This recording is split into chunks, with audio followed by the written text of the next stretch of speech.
Hello.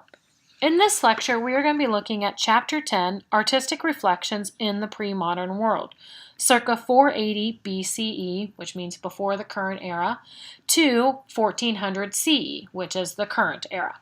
Now, you're going to notice this is a very large chunk of time, and because of this, we are going to have to limit and narrow our focus. So how we're going to narrow our focus is we will actually be focusing mostly on the Western world. Pay attention to the history chapters, as I call them, because I usually don't have you reading the entire chapter. That's because our limited time and scope, we have to narrow down what we're looking at. Now, this is not to say that the Western world was the most important part of the world or that other parts of the world were not important, but just because of time limitations, this is how we are narrowing our scope. Now, each chapter of the history chapters is going to start out, Spore, the author of your text, has at the beginning kind of an overview of what's going on in the world at this time. I do want you reading those sections, and then after that, we'll narrow our focus to the Western world. So, for this one, we are going to start with Europe. Europe and specifically Greece. Greece is very important because it was one of the first cultural centers of the world, meaning it was a place of flourishing art, politics, religion, and we're going to see this specifically in Athens. During this time period, we had the Golden Age of Athens. Eventually, Sparta does defeat Athens in the Third Peloponnesian War. However, Greece did still remain the cultural center. Alexander the Great eventually is going to usher in what's called the Hellenistic Age, which we will talk about. And then after Alexander's death in 323, Rome begins to emerge as the cultural center of the world. And so this is where we're going to see a shift from Greece to Rome. Augustus, 63 BCE to 14 CE, was the first Roman emperor, and he actually turned to Greek classicalism for inspiration. That's why when we look at classical Roman art, we're going to see it reflects the classical Greek art, and it's for this reason. They thought Greece was the great, and they looked to them for inspiration. Now, after Rome falls to the the Goths in 476 CE, this ushers in what is known as the Middle Ages or the Dark Ages. And that is about 1,000-year time period, which is from the fall of Rome in the Western Empire until the Renaissance. And in fact, it was the people in the Renaissance who gave the Middle Ages this name. Why? Because the people in the Renaissance, as we'll learn later, they look back at ancient Greece and ancient Rome, and they're trying to revive these ideals. And what they saw in the Middle Ages is they saw this was a time that was dominated by the Christian church. It was a time that was ruled by superstition, and they really didn't think much of anything of importance happened in that time period. And that's why they gave it this idea of the Middle Ages. Now, the Byzantine Empire, moving to the Middle East after the fall of Rome, Constantinople actually became the cultural center of the world. And it was the center of the Orthodox Christianity. And we will look at the Byzantine art in this chapter. Now, also what we're going to see during this time period is the rise of Islam. Muhammad lived from 570 to 632 CE. And what happens within the Islamic world is the Western world actually owes a large debt to the Islamic world, because after the fall of Rome, a lot of the classical texts actually would have been lost, but they had made their way into the Islamic world, and the Islamic world actually kept them alive until the Renaissance, the rebirth, when these texts were rediscovered, if you will, by the Western world. Now, what we see within Islam, we have the 5 pillars of Islam, meaning the 5 main tenets of the faith.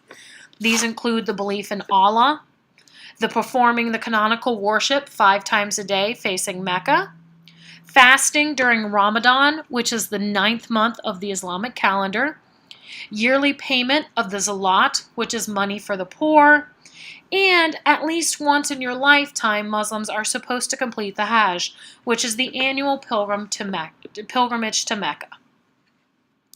All right, in China, we see Confucius, 551 to 479 BCE. He's considered the greatest professional teacher and philosopher within the Chinese history. He was a moralist, and he actually developed an ethic tradition. China at this time is run by the warlords, but what Confucius valued is he wanted a return to ancient ways, and he was much more pragmatic than based on the intellect. And he believed that when looking at a good ruler, what makes a ruler good was their virtue, not their might, not their power. And with a ruler who was a virtuous ruler, this would bring contentment to the people. And then we have India. India in the 6th century BCE, we see the rise of Buddhism, which is both a religious philosophy and an ethics. It's a code and a way of life. Buddha lived from 563 to 483 BCE, and Buddhism is very loosely based on what we call the Four Noble Truths. And this idea is that first, existence is suffering. Second, the origin of suffering is desire, that we as humans desire things, whether it's just things we want or if it's things we actually need, food, water. We are driven by this desire. Well, suffering can only cease when desires cease. And the only way to end desires is actually to reach non-existence, which is called nirvana. And that's the ultimate goal of Buddhism, is to reach non-existence. How you do this is through enlightenment, and you escape existence into the blissful non-existence where suffering does not exist. So that's the overview of kind of what's going on in the world at this time. Now remember, again, this chapter, this is a very large time span. Now what you're going to see in the rest of the history chapters, you'll see a slide where I have main styles. These are the artistic styles I expect you to know from both the readings and the lectures. You should be able to, if I asked you to define Greek classicalism, you should be able to tell me about the time period it was and what are the main ideas behind Greek classicalism. So for this chapter, we're going to look at Greek classicalism, the Hellenistic, Roman classicalism, Romanesque, Gothic, and then the Byzantine. All right, well, we're going to start with Greece. We are going to start with ancient Greece. In Greece classicalism, this is an artistic style and a cultural perspective based on and associated with the principles and thought of ancient Greece. What we're going to see within this idea is that the Greeks were striving for harmony, for order. They wanted to show reason and intellect, objectivity, and formal discipline within the artworks. And what happens in ancient Greece is that you have this drive to represent idealized perfection instead of real life. And you were going to see this reflected in the artworks of the time. And this idealized perfection also reflects the idea that ancient Greece considered itself as the foundations of civilization. Now we can see some of that within sculpture. Sculpture begins in about the middle of the 5th century BCE, and what we're going to see here is we're going to see with the two sculptures here, we're not looking at an individual, meaning we wouldn't look at this, or the Greeks wouldn't look at this and be like, oh, it's LeBron. Okay? We look at this and we know this is the idealized form, so the discus thrower or the lance bearer. These are the two you see here. These are not individual men, but this is the idealized form. So this is the perfection of the discus thrower or of the lance bearer. And you see this within the works. You also, as we go on in later Greek works, we're going to see more of a sense of movement. And you can see this in the discus thrower who is in the top right. And then we're also going to see what's called contrapposto. Contrapposto is a stance. And what this is where the body's weight rests on one leg. And what this does, it results in a sense of relaxation and controlled dynamics. It makes a very subtle play on the curve. So if you look at the lance bearer, who is the lower image, you can see he's standing in contrapposto. All the weight is on that right leg, which puts that half of the body in tension. The other half is more relaxed because it's not supporting it. And what this does is it gives the works a much more lifelike appearance. And you can see it in this little comic here, because if we look back to ancient Egyptian works, we almost always saw the images as they're shown here, very stiff, very formal. Yet here in the middle, the figure who is standing in contrapposto looks much more relaxed, much more lifelike. All right. Also important in ancient Greece, in Greek classicalism, was the theater. And this was what was called a theater of convention, meaning there was no scenery or costumes at first. This was very freeing for the artists. What happened is the playwright would give a description, and then the audience must imagine it on their own. Usually plays were written as part of a religious festival, and it usually was some sort of competition. Almost all Greek plays used the chorus, which the chorus was a group of individuals, usually the narrator was part of it, and then different characters would come out of the chorus, play their role, and then go back in to the chorus. Now, usually these plays were written in groups of 4. You would have 3 tragedies followed by a 4th comedy or a satyr play. And here's some different examples of some of these. An example is probably Aeschylus, who was the most famous of the Greek poet and playwrights, 525 to 456 BCE. And he wrote what's called the Oresteia, and this was a collection of 3 tragedies. The first was Agamemnon, which follows the tale of the Greek warrior Agamemnon as he comes home from being gone from the Trojan War for 10 years. And his wife, Clytemnestra, has been ruling in his stead. Well, she and her new lover. And they're not real happy when Agamemnon comes home to take back over. In fact, Clytemnestra is not happy with him because before he even left for the war, the gods told Agamemnon he needed to make a sacrifice in order to be successful in the Trojan War. And the sacrifice was he and Clytemnestra's daughter, Iphigenia. Well, he did it. He sacrificed Iphigenia. And so Clytemnestra is not happy about this. And then also when Agamemnon comes home, he brings Cassandra, a concubine, who back from Troy with him. So what ends up happening? Clytemnestra kills Agamemnon and also kills Cassandra. And that's the play Agamemnon. The second play in the trilogy is The Libation Bearers. And this is where Orestes and Electra, who are brother and sister, and the children of Agamemnon and Clytemnestra, begin plotting. Why? Because their father has been murdered, and they need to avenge their father's death. Yet to do this, they have to murder their mother. And so because of this, what you see in the Libation Bearers is you see the struggle, like this idea of what is doing right. Is it right to avenge our father, or do we have to abide by our mother? Eventually, Orestes does kill Clytemnestra and her lover.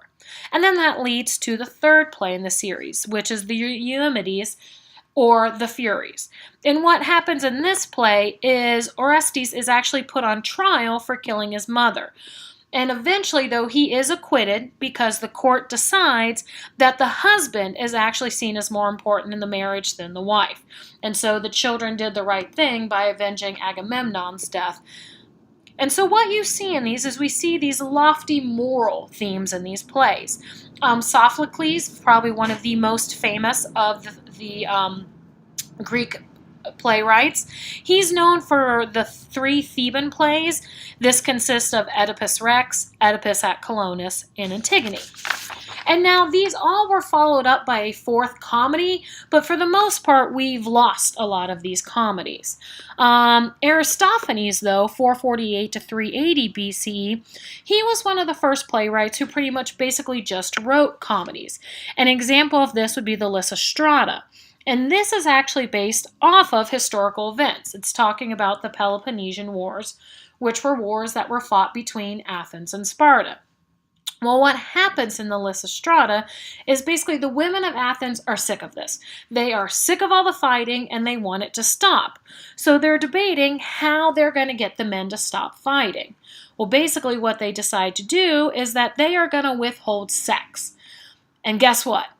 it works. Because of this, and after some different events, basically peace talks come about, and peace is declared, and everyone celebrates and goes off and does what they do. All right. Moving next, the last thing we're going to look at within classical Greece is the architecture. And again, the architecture is very reflective of Greek classicalism, with this idea of order, balance, clean lines. And we're going to see that very clearly here in the building called the Parthenon. The Parthenon was a temple to Athena, and it sits atop the Acropolis in Athens, Greece. And it is still there. The image that you see here is what it more looks like today. Because of years of pillaging and looting and wars, it was in disarray. Now, when you look at this, looks very clean, looks very orderly. We see these straight, clean lines. We see the vertical columns. But what's interesting in this is actually an optical illusion. There is not really a straight line in the entire work. And the Greeks understood this. They wanted it to appear very clean and simple to the human eye. Now, when the human eye looks at two straight lines next to each other from a distance, they actually begin to curve. So to adjust for this, what the Greeks did, if you actually look at each column, they kind of bow out in the center a little. And this is so from the distance, the human eye still sees them as straight. This also goes for the horizontal lines. So if you're standing at one end of the Parthenon and your buddy's standing at the long side, the other end, it looks like you should be able to see each other. What would actually happen is you wouldn't be able to see each other's feet. It again curves. Why? So if I was standing there and I put a book down, you would not be able to see the book. And again, the reason why the Greeks did this is because they understood how the optical illusion worked, and they wanted everything to appear straight and orderly. Now, this is under reconstruction, and the reason why it's taking so long is basically it's about a 30,000 piece jigsaw puzzle. Every single piece of the Parthenon is completely different. So the restorers have to go find where the pieces go, often have to fill in spots and correct damage of it. And then, if you're interested, along the top, there would have been the friezes, which were relief sculptures, again depicting the greatness of the Greeks on it. Interestingly enough, in the pediment, which is the triangle on the front that you can see here, this depicted the gods and the goddesses. Now, interestingly enough, in the Parthenon, the frieze that went around the building was showing the procession of the Athenian people. And this is important because this was one of the first times we actually see the gods and humans almost on the same level. And many scholars believe this shows that the Greeks were actually showing how they viewed themselves, that they saw themselves almost on the same level as the gods. All right, and then we do have Greek literature at this time. Mostly we focus more on theater, but do know we did have poets. Pindar, probably the most famous of the poets. He was a lyrical poet, and he wrote many odes. An ode is a celebration of an occasion or a public or private event, some sort of dignity. And what happens in them is they employ a blending of emotion and basically general mediation. All right, well then quickly moving on to the Hellenistic style. The Hellenistic style, much less formal, it's more realistic than Greek classicalism, and we're going to see more emotions. And what this shows within the culture is that we're actually beginning to see more of an interest in the individual. So in the Greek sculptures, we would see the form, and again, remember I said it wasn't LeBron, but it's the idealized discus thrower, the idealized lance bearer. Now, what we're actually going to see here in the Hellenistic is we're going to see more emotion, and we would, for the most part, be able to look at the individuals and know who they are. And that is an example in the lower right-hand corner. This is Laocoon and his two sons. This was created in the 1st century CE in marble, and it's about 5 feet. And this is actually located, today it's actually in the Vatican right outside of Rome. And what happens with this also relates to the Trojan War. And the story was when the Greeks go to give the Trojans the Trojan horse, Laocoon knew it was a trick, and he wanted to go warn the citizens of Troy. Well, Poseidon, the god of the sea, did not want him to warn them because he was mad at the Trojans. He wanted the Trojans to lose. So he told Laocoon not to go down and warn them. Well, Laocoon does. He goes and warns them. They don't listen to him anyway. And because of this, Poseidon actually punishes Laocoon, and he sends sea serpents to kill him. But not just him, it's him and his 2 sons. And that's what you see here in the sculpture. Next, we're going to move on to Imperial Roman classicalism. Now, as I said before, what happens when Greece eventually falls, we're going to see a shift of the cultural world to Rome. And Rome, again, was very, very heavily influenced by Greek classicalism. And you're going to see in sculpture from Rome, we're going to see some of these same ideas. So again, we see this idealized form, but what's interesting is what the Romans would do is they would take that idealized form. So like we see here, this is the Augustus of Prima Porta. We know this is the Emperor Augustus. Well, it's an idealized form, but what they do is they basically kind of stick the emperor's head on it. And then they added Roman clothes. And then you can see here, if you look down to Augustus' left, you see Cupid. Cupid is the son of Venus or Aphrodite. And so what this shows in there is it's actually linking the Roman emperor to the gods. All right, now Roman literature. Literature, what we're going to see is usually they were writing about glorifying the emperor, the origins of Rome, the honesty of rural life, patriotism, glory for dying for one's country were very common themes. Horace, 658 to 8 BCE, was a Latin lyrical poet, often wrote about love, friendship, philosophy, art, and poetry. The odes usually had stanzas of 2 to 4 lines, and usually they're very intimate and reflective. Now, probably the most well-known writer in ancient Rome was Virgil, and Virgil's epic poem, the Aeneid. Now, what happens in the Aeneid is the Aeneid kind of picks up the story of Homer's The Iliad, which was an ancient Greek text, and the Iliad told the story of the Trojan War.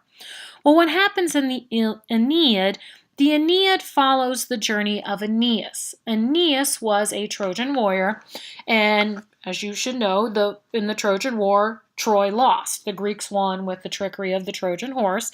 And what happens is this now follows Aeneas. As Troy is burning to the ground, unfortunately, Aeneas' wife dies, but Aeneas flees Troy carrying his aged father, Anchises, and his young son, Ascanius, which you can see in the bottom right of this image, is also following him. Now, if you look at his father, so he's carrying his father is holding the Lars and the Pentes, which are the household gods of Troy. And the story was there was a prophecy that Aeneas, his father, and his son, and the others that were able to flee Troy, there was a prophecy that they needed to journey and basically find a new place to live. And the prophecy stated that they would know they were in the right place when they were so hungry that they ate their plates. And so the Aeneid follows them around on different adventures. And then finally, unfortunately, the father dies, but he dies of old age. He dies a peaceful death.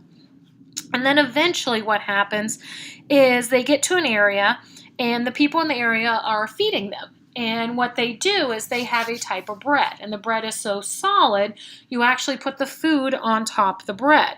And then as you're done eating, the juices from the food soak into the bread, make it chewable, and then you eat the bread. Well, they finally realize that, oh my goodness, we just ate our plates. And so they knew they were in the area that they needed to be to found their new civilization. Well, this area is modern-day Rome. And so what happens with this story is Virgil is actually linking the greatness of the Roman Empire to the greatness of Greek classicalism. Now, near the end of the Roman Empire, we're going to start to see the rise of Christianity. The Emperor Constantine, who ruled from 306 to 337, was the first emperor who converted to Christianity. In 313 CE, he issued the Edict of Milan, which actually proclaimed toleration of all religions in the Roman Empire. And then eventually he does make Christianity the official religion of the Roman Empire.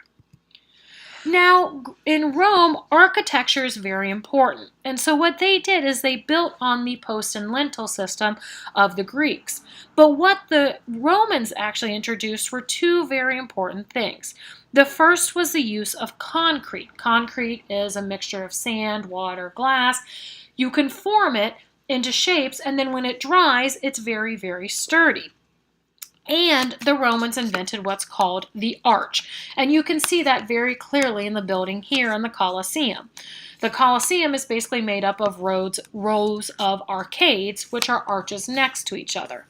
And this was very important. We'll discuss this more in depth in the architecture chapter, but it's very important because with an arch, you're able to have much wider open spaces. And in fact, think about it, if you put a bunch of arches in a circle together, you actually get a dome. And because of this, you can have a large open area. Again, from the 1st to 4th century, this typical Roman style uses the arch as a structural system, as you see here in the Colosseum. Also, we're going to see the Roman triumphant arches. And what happens in this, again, it's the Roman classical style, and these were often used in memory of the emperor or to celebrate some great victory. So this is the Arch of Constantine. You can see it's got the 3 arches, and then it's decorated with relief scenes that would tell the greatness of the emperor. And then we see the Pantheon. This is in Rome. It was built circa 118 to 28 CE, and this is a temple to the gods. And you can see here we have the dome in the back, and the dome is made up of the arches. Now, with the concrete, they were able to create this massive structure, but you can see it's still got the osuli, which is the open in the middle. And the reason this is open is because they couldn't figure out how to completely close it without it collapsing. If you go to the Pantheon today, it is still open, that oculi. And so if you're there and it's raining, it's going to rain inside the Pantheon.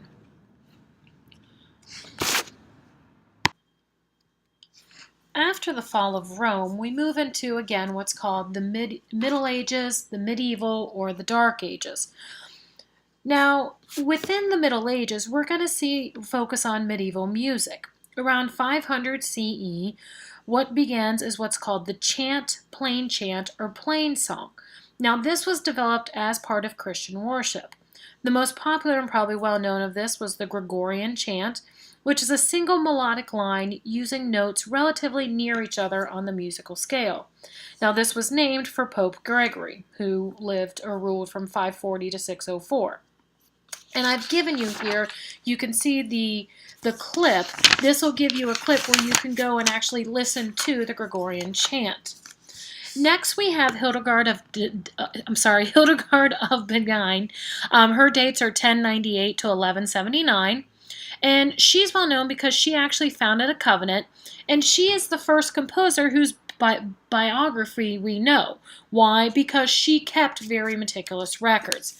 Now, she believed that music provided the means for recapturing the original joy and beauty of paradise, and that music was invented and musical instruments were made in order to worship God appropriately. And so the works she composed were for this reason. And you're going to see she actually wrote the first musical dramas, including The Ritual of the Virtues. And here is another clip where you can go and you can listen to her. In the 8th to the 10th century, a second melodic line was added. In the 10th through the 13th century, we start to hear what's called polyphony, meaning we have many melodic lines. And then the 11th to the 13th century, we have what are called the troubadours. Now, all the other music up to this point we've been talking about was designed for the church and the church service. As I said earlier, in the Middle Ages in the West, the church dominated all aspects of life. Well, with the troubadours, what we have, troubadours are actually lyrical poets and musicians who would travel around from town to town, and basically they would put on performances to make money. Sometimes these would have religious meanings, but what started to happen is they often became more romantic in strain. And you can see this or hear this more aptly in the other YouTube clip I have for you. Now, within the Middle Ages, this idea of life, the idea was that life was just a veil of tears that must be endured, and that if man could endure it, they would get to their true salvation, which was the afterlife. How do you get to this true salvation? Well, you did this through the church. All right, well, one of the artistic styles that develop in the Middle Ages, it's what's called the Romanesque style. This developed at around 1001 CE. Now, the name should give you a hint to it. The name comes from the use of the Roman-style arch and columns that we see in doorways and the windows. And you can see here I've given you kind of a cross-section of a church that was built in this Romanesque style. The term used, it's used with this vaulted architecture. And what you're going to see here is that because of this use of the arch, they're able to go up higher and have more open spaces. And this term is actually used, this arch predates the Gothic pointed arch that we will see shortly. Usually, this type of architecture was used to build very large buildings, especially churches. And the church plan, as you can see here, is in the form of a Latin cross. And what this allows with these arches is it allows a higher, unencumbered central space. But what's interesting here is that it's very heavy. The technology to have these open spaces with the arches, it pushes the thrust downward. And so what they had to use is they used a lot of concrete. So you had these actually very, very thick walls so they could be wider, so they could go up higher. And because of this, think of this. If you have a wall that's 4 feet thick, what are your windows going to be like? They're going to be smaller, and they're not going to let in a lot of light. So the Romanesque is dominated by these heavy, solid stone, made out of stone, and they were very monumental. All right, well, within the Middle Ages, we did have literature. Again, most literature was religious-based, and you have to remember why. Because during the Middle Ages, most people could not read, and most of those who were learned readers were within the church. The Benedictine monks would preserve and copy important books, and within Christian Europe, the Bible remained the central focus.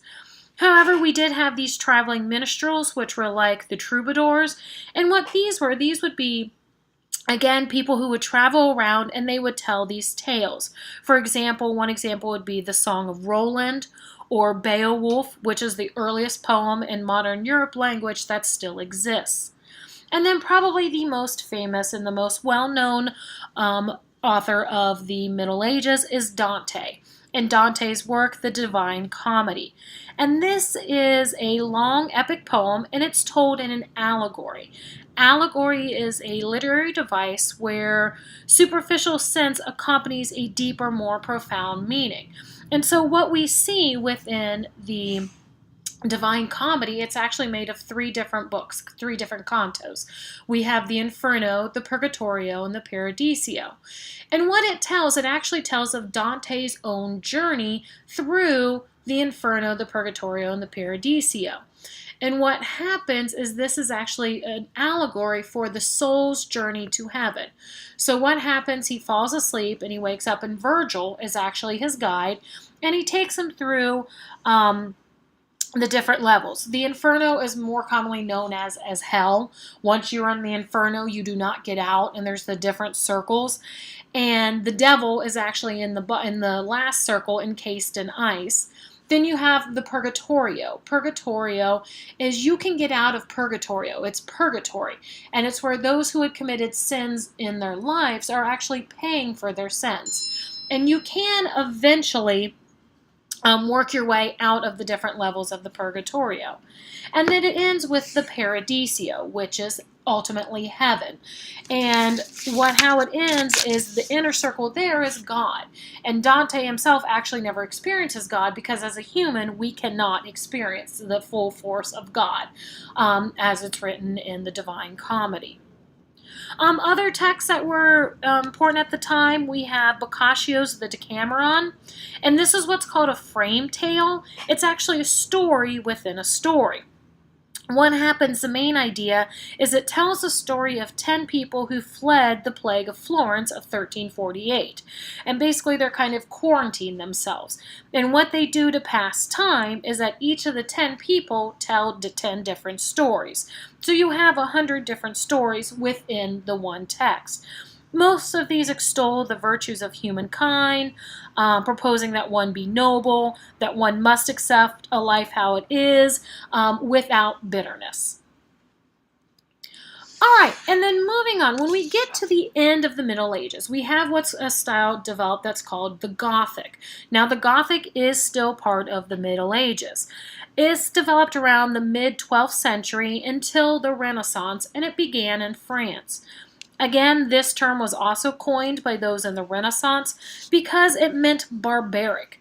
Those who lived in the Renaissance looked back on these Gothic structures and they considered them to be quite barbaric, and we'll get to that because of in a moment.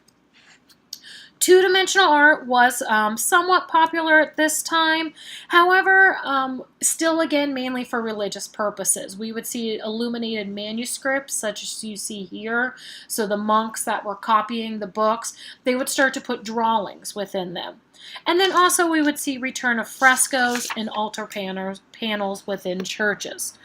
We do begin to see some ideas of three-dimensionality into the two-dimensional works, but we won't see that fully until we get to the Renaissance.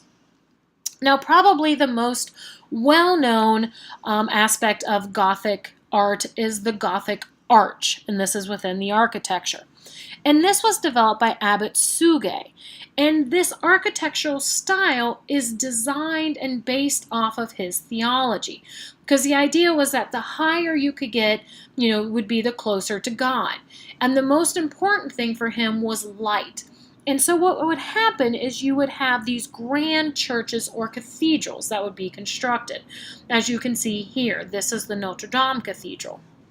And what you would have is these very, very tall arches. But if you look at the arch on the left, it's not like the Roman or the round arch. Here, the Gothic arch comes to a point.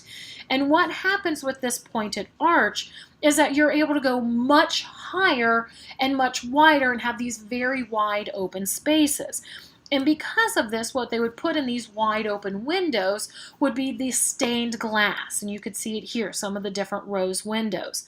And Abbot Suger's philosophy, his theology was that when the light shines through those windows and it shines on you, that's how you know and feel God's love.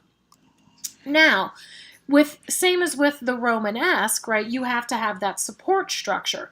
Well, the Gothic, they didn't want to have these thick, dense walls. They wanted it to be light and open. Yet, they needed to have some additional structure or support so the buildings wouldn't collapse. And that's where we get these flying buttresses. These would actually be support systems located on the outside of the church. And you can look and see them in this image here. This is actually the back of Notre Dame. And you can see these like half arches. That's the flying buttress in the support system. And that is why those in the Renaissance thought that they were barbaric, that the people in the Middle Ages couldn't figure out how to create the structure without some additional support. Now, there are two different YouTube clips here, one on this screen and one on this. Please do watch them. They're both only about 5 minutes, and they give you some very nice information, comparing the Romanesque to the Gothic. And then the other one looks at the Gothic and how we're actually going to see some kind of precursors and hints of the Renaissance within the Gothic architecture itself. And then here again is just some of the rose windows.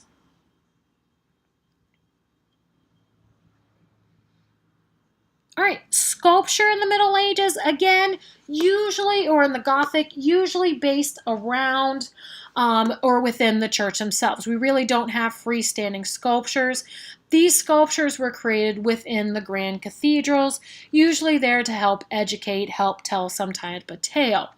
Now you can tell the difference between the early Gothic and the late Gothic. The early Gothic, it's going to be the image on the top, and the late Gothic is the image on the bottom. As time moves on, the figures become more individualistic, more lifelike, and we're going to see they become high relief, meaning they are still attached to the back wall, but they almost seem individualistic themselves. Now, we did still have theater in the Middle Ages. However, it again was very, very church dominated. The mystery plays, these are actually religious plays that started in the 12th century. They did use scenery and costumes, but they focused on religious stories.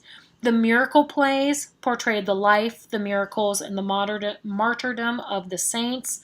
Sometimes these were true, sometimes they were fictitious. And then morality plays. These were some sort of allegorical tale, again, to tell some sort of moral. Well, again, like I said earlier, we are mainly focusing on the Western world, but for this one, we're going to go a little bit east. I want to talk about the Byzantine Empire. This is important because this is occurring the same time as the Middle Ages. Again, with the fall of Rome, the cultural center of the world shifted to Constantinople. And what happens is within the Byzantine style, again, it's in the Middle East, and you can see here the full extent of the Byzantine Empire. Now, within the Byzantine style, there was a belief that art had the potential to interpret, as well as to represent. Again, a lot of the artworks were religious in nature, and this is where we see the rise of what's called iconography. This is the pictorialization of sacred people. So, for example, we're looking here, this is an image of the Archangel Gabriel. However, we're not worried about it being realistic. If you look at this, it's a very flat, very oddly proportioned. Yet with the iconography, the idea, though, is not that the viewer looks at this and thinks, oh, that's what Gabriel looks like. It's that the viewer sees and understands the meaning and the content behind the work.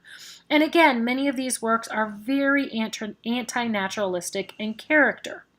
They were hierarchical, meaning usually only certain people were placed in the images, and they were the most important. And the three main elements we have are the holy figures, including Christ, Mary, the saints, and angels, the emperor, because the emperor, again, sanctioned by God, and then those showing classical heritage, cherubs, gods, and mythological heroes.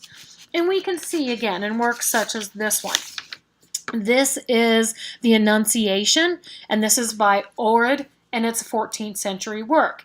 Here we have the moment, right, where the angel is coming down and telling Mary that she is going to have the Son of God. If we look at this, if we look at like the perspective, look at the chair she's sitting on, or even the stand that the angel is on, the little platform. It doesn't make sense perspectively. We know it's supposed to be telling us, he's stepping back, but when you look at it, it kind of looks like he'd be standing on like a slanted table. And we see this again in this work here. This is the Cambrian Madonna, circa 1340. Here we see the Madonna and Child, but again, not worried about it being a realistic depiction. What's more important is the message, the meaning behind it. The viewer would look at this and know and understand what they are looking at. And then also within the Byzantine Empire, mosaics were more central to the culture. Mosaics are materials, are artworks that are made up of smaller pieces of something else, whether it be stone, glass, pebbles, ceramic.